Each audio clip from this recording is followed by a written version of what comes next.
अपनी ये दौलत और निकल जा मेरी नजर के सामने से। अल्लाह की कसम, आज के बाद इस दहलीज पर कदम मत रखना। नहीं जैद उठ, एक बार मुझे भाई कह के बुला ले, मेरी सारी दौलत ले ले, बस एक बार अपनी आंखें खोल दे। तो क्या अल्लाह मुझे माफ नहीं करेगा?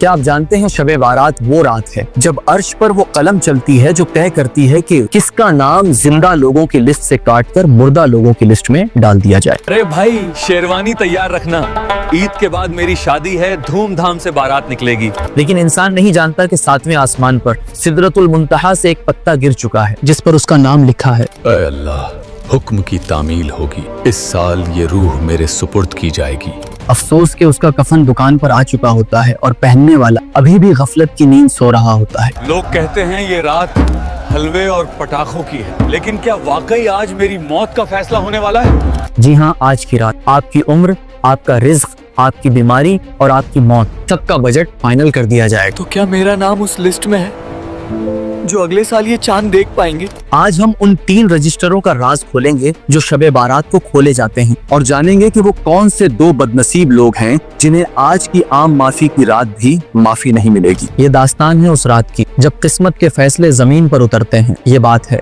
शबे बारात की। शबे बारात, द नाइट ऑफ रिकॉर्ड्स।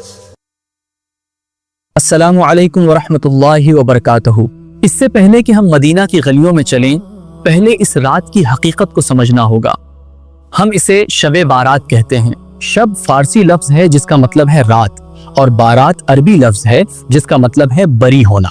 बिल्कुल वैसे ही जैसे अदालत में मुजरिम को बेगुनाह साबित होने पर बरी कर दिया जाता है, आज की रात अल्लाह अपने गुनहगार बंदों को जहन्नम की आग से बरी करके जन्नत का परवाना अता करता है। हदीसों में इसे लैलतुल निस्फ मिन शाबान यानी शाबान की 15वीं रात कहा गया है।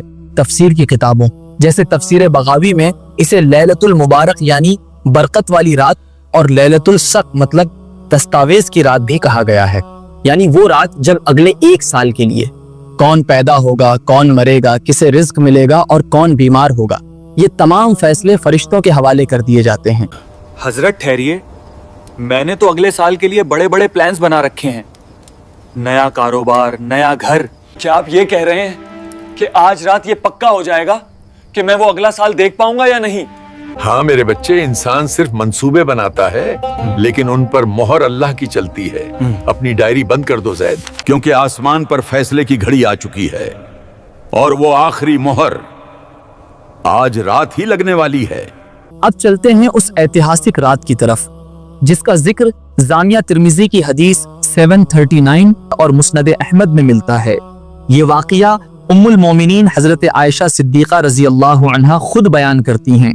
हजरत आयशा रज़ी अल्लाह अन्हा फरमाती हैं, एक रात मैंने अल्लाह के रसूल हजरत मुहम्मद मुस्तफ़ा सल्लल्लाहु अलैहि वसल्लम को अपने बिस्तर पर नहीं पाया, लेकिन गौर कीजिए कि वो गए कैसे। दूसरी रिवायत में आता है कि नबी करीम सल्लल्लाहु अलैहि वसल्लम ने बहुत आहिस्ता से अपनी चादर हटाई, बहुत आहिस्ता से अपने जूते मुबारक उठाए और बे आवाज यानी बिना आवाज किए दरवाजा खोला और बाहर निकल गए ताकि हजरत आयशा रजी अल्लाह अन्हा की नींद खराब न हो। सुभान अल्लाह। ये थी उनकी मोहब्बत और एहतियात। हजरत आयशा रजी अल्लाह अन्हा की आंख खुली और दिल में एक इंसानी ख्याल आया, क्या अल्लाह के रसूल किसी और ज़ौजा यानी पत्नी के पास तशरीफ ले गए हैं? इसी बेचैनी में वो भी चुपके से उनके पीछे निकली। वो नबी करीम सल्लल्लाहु अलैहि वसल्लम के पीछे पीछे चलती रहीं, यहाँ तक कि आप सल्लल्लाहु अलैहि वसल्लम मदीना के कब्रिस्तान जन्नतुल बकी पहुंच गए। वहां अंधेरे में 2 जहान के सरदार अपने हाथ आसमान की तरफ उठाए खड़े थे। हजरत आयशा रजी अल्लाह अन्हा फरमाती हैं कि वो काफी देर तक दुआ मांगते रहे। फिर जब नबी करीम सल्लल्लाहु अलैहि वसल्लम वापस पलटे तो हजरत आयशा तेज कदमों से वापस घर आ गईं और अपनी सांसें दुरुस्त करने लगीं। जब नबी करीम सल्लल्लाहु अलैहि वसल्लम कमरे में दाखिल हुए तो उन्होंने देखा कि हजरत आयशा रज़ी अल्लाह अन्हा की सांसें फूल रही हैं। आपने मुस्कुराकर पूछा, ऐ आयशा, क्या तुम्हें डर था कि अल्लाह और उसका रसूल तुम्हारे साथ नाइंसाफी करेंगे?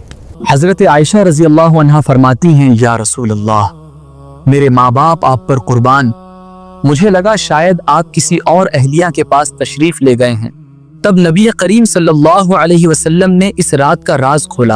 आपने फरमाया, ए आयशा, बेशक अल्लाह ताला शाबान की 15वीं रात को आसमान दुनिया पर नुज़ूल फरमाते हैं, और इस रात अल्लाह मेरी उम्मत के इतने लोगों को जहन्नम से आजाद कर देता है जितने बनी कल्ब की बकरियों के जिस्म पर बाल हैं। दोस्तों, यहाँ बनी कल्ब का जिक्र क्यों आया? क्योंकि उस दौर में अरब के अंदर बनी कल्ब कबीले के पास सबसे ज्यादा बकरियां थी। आप एक बकरी के बाल नहीं गिन सकते, तो हजारों बकरियों के बाल कितने होंगे? ये एक मिसाल है कि आज अल्लाह की रहमत का कोई हिसाब नहीं। आज रहमत बहाने ढूंढ रही है, लेकिन याद रहे ये आम माफी सबके लिए है, सिवाय उन 2 बदनसीबों के जिनका जिक्र हम आगे करेंगे। लेकिन ठहरिए, जज्बात में मत भइए, हदीस के अल्फाज बहुत सख्त हैं। इस आम माफी के ऐलान के बावजूद आज की रात कुछ ऐसे बदनसीब भी हैं जिनकी तरफ अल्लाह नजर करम नहीं फरमाएगा।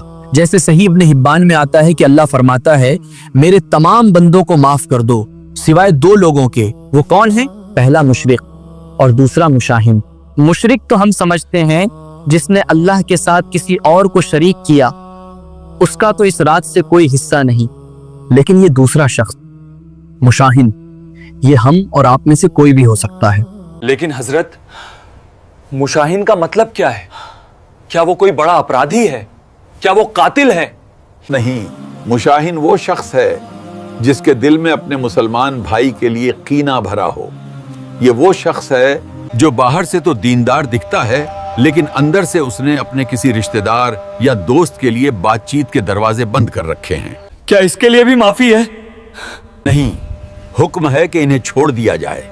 जब तक ये आपस में सुलह न कर लें, इनका नाम लिस्ट में शामिल नहीं होगा। अल्लाहु अकबर। सोचिए जरा, आप पूरी रात नफिल नमाजें पढ़ें, कुरान पढ़ें, रो रो कर दुआ करें, लेकिन अगर आपके दिल में अपने भाई, अपनी बहन या किसी रिश्तेदार के लिए नफरत है, तो आपकी फाइल को मुअल्लक यानी रोका हुआ कर दिया जाएगा। रिश्ते तोड़ना एक धागा तोड़ने जैसा आसान है, लेकिन उसे वापस जोड़ना टूटे हुए मोतियों को जमा करने जैसा मुश्किल। आइए देखते हैं उस दौर की एक दास्तान, जब जुबान से निकला एक लफ्ज पत्थर की लकीर बन जाता था। ले जा अपनी ये दौलत और निकल जा मेरी नजर के सामने से। अल्लाह की कसम, आज के बाद इस दहलीज पर कदम मत रखना। भाईजान, दौलत के लिए खून का रिश्ता मत तोड़िए। अम्मी ने मरते वक्त हमारा हाथ एक दूसरे को दिया था। वो हाथ मैंने झटक दिया है। जा, अब मेरा तेरा रिश्ता खत्म।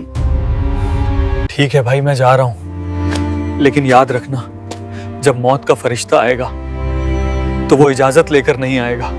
उस दिन पुकारोगे तो मेरी आवाज नहीं आएगी। 3 साल गुजर गए, हर शबे बारात आई और गुजर गई। कासिम की अना यानी ईगो जीतती रही और भाई की याद हारती रही। लेकिन आज रात कासिम का दिल जोर जोर से धड़क रहा था, जैसे कोई अनहोनी होने वाली हो। या कासिम, जल्दी चलो, जैद की हालत बहुत खराब है, वो आखिरी हिचकियां ले रहा है। या अल्लाह, उसे मोहलत दे दे। मैं आ रहा हूं जैद, मुझे माफ कर दे मेरे भाई, मैं आ रहा हूं। हटो, सब हटो, मैं आ गया हूं। जैद, आंखें खोल, देख तेरा भाई आया है। सबर करो कासिम, इन्ना लिल्लाहि व इन्ना इलैहि राजिऊन। वो चला गया, जाते जाते उसकी नजरें दरवाजे पर ही थीं। वो तुम्हारा नाम ले रहा था, लेकिन तुमने आने में थोड़ी देर कर दी। नहीं, जैद उठ, एक बार मुझे भाई कह के बुला ले, मेरी सारी दौलत ले ले, बस एक बार अपनी आंखें खोल दे। अब ये चीखें, ये आंसू, ये पछतावा सब बेकार हैं। वो कान बंद हो चुके हैं, वो फाइल बंद हो चुकी है। कयामत तक अब ये भाई सुनने को तरस जाएगा। कासिम ने तो देर कर दी, लेकिन आप, हाँ, आपकी सांसें अभी चल रही हैं, आपके पास अभी वक्त है। शैतान आपको रोकेगा, वो कहेगा कल सुबह चले जाना, बाद में देख लेंगे। लेकिन याद रखना, मौत का फरिश्ता कभी भी दस्तक दे सकता है। इसी वक्त अपनी अना का गला घोट दीजिए और अपने उस रूठे हुए रिश्तेदार के पास जाइए या उन्हें पैगाम भेजिए, इससे पहले कि अल्लाह हमें बुला ले। इस्लामी उलमा और इमाम गजाली जैसे बुजुर्गों के मुताबिक आज की रात इंसान के आमाल 3 अलग अलग रजिस्टरों में देखे जाते हैं। 3 रजिस्टर? हजरत, क्या मेरा नाम बदनसीबों में होगा? शेख ने उसकी तरफ देखा और पहले रजिस्टर की तरफ इशारा किया। पहला दफ्तर दीवान मशहूद है। ये वो रजिस्टर है जिसके लिए अल्लाह के दरबार में नो एंट्री का बोर्ड लगा है। बेटा, ये शिर्क करने वालों की किताब है। अल्लाह फरमाता है इस पन्ने को मत पलटो जब तक ये बंदा दोबारा कलमा न पढ़े, इसके लिए जन्नत हराम है। अगर आपका अकीदा साफ है और आप अल्लाह को एक मानते हैं तो मुबारक हो, आप इस काले रजिस्टर से बच गए। लेकिन दूसरा रजिस्टर वो है जिसने बड़े बड़े इबादत गुजारों को भी फंसा रखा है। ये है हुकूकुल इबाद का रजिस्टर। किसी का दिल दुखाया, किसी का हक मारा या किसी की चुगली की, यहाँ अल्लाह अपनी रहमत के दरवाजे बंद कर लेता है। तो क्या अल्लाह मुझे माफ नहीं करेगा? नहीं, अल्लाह कहता है ये मामला तेरे और मेरे बीच का नहीं, ये तेरे और उस बंदे के बीच का है। जा, पहले उससे माफ करा, तभी मैं अपनी मोहर लगाऊंगा। जरा सोचिए, आप यहाँ सजदे में रो रहे हैं और वहां आसमान में आपकी फाइल पर पेंडिंग लिखा जा रहा है, सिर्फ इसलिए क्योंकि आपने किसी इंसान को नाराज किया है। और आखिर में खुलता है तीसरा दफ्तर, दीवान रहमत। ये आपकी और अल्लाह के बीच की राजो नियाज है। घबरा मत, अगर नमाज में सुस्ती हुई या कोई गुनाह हो गया तो ये वो दफ्तर है जिसे अल्लाह हवा के झोंके की तरह माफ कर देता है। आज की रात अगर आपकी आंख से एक सच्चा आंसू गिर गया तो अल्लाह इस पूरे रजिस्टर को धोकर ऐसे साफ कर देता है जैसे आपने कभी कोई गुनाह किया ही ना हो। आज की रात अपनी तकदीर बदलने का मौका है। हदीस में आता है दुआ वो हथियार है जो लिखी हुई तकदीर को भी बदल देती है। या अल्लाह, पिछले साल जो हुआ सो हुआ, आने वाला साल मेरे लिए हिदायत का साल बना दे। मुझे मोहताजी से बचा, मुझे अचानक आने वाली मौत से बचा। मांग लीजिए जितना मांग सकते हैं, क्योंकि देने वाला खुद आवाज लगा रहा है।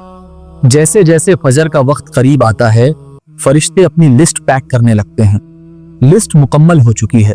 जिनके नाम जिंदगी वाले खाने में हैं उन्हें मुबारक हो, और जिनके नाम मौत वाले खाने में हैं अल्लाह उन्हें ईमान पर खात्मा नसीब करे। मेरे भाई, मेरी बहन, क्या पता ये मेरी या आपकी आखिरी शब बारात हो। क्या पता अगले साल हम मिट्टी के नीचे हों। आइए इस वीडियो को मुकम्मल करने से पहले मिलकर एक दुआ करते हैं। क्या पता किसकी आमीन से हम सब की मगफिरत हो जाए। या अल्लाह, हमारे दिलों से नफरत और कीना निकाल दे। या अल्लाह, हमें उन खुशनसीब लोगों में शामिल कर जिनकी तूने आज मगफिरत कर दी। या रब, अगर हमारे नसीब में कोई बला, कोई बीमारी या कोई मुसीबत लिखी है तो उसे अपनी रहमत से टाल दे। आमीन या रब्बुल आलमीन। अब आप सब कमेंट में दिल से आमीन लिखकर दुआ में शामिल हो जाइए। क्या पता हम में से किसकी दुआ कबूल हो जाए।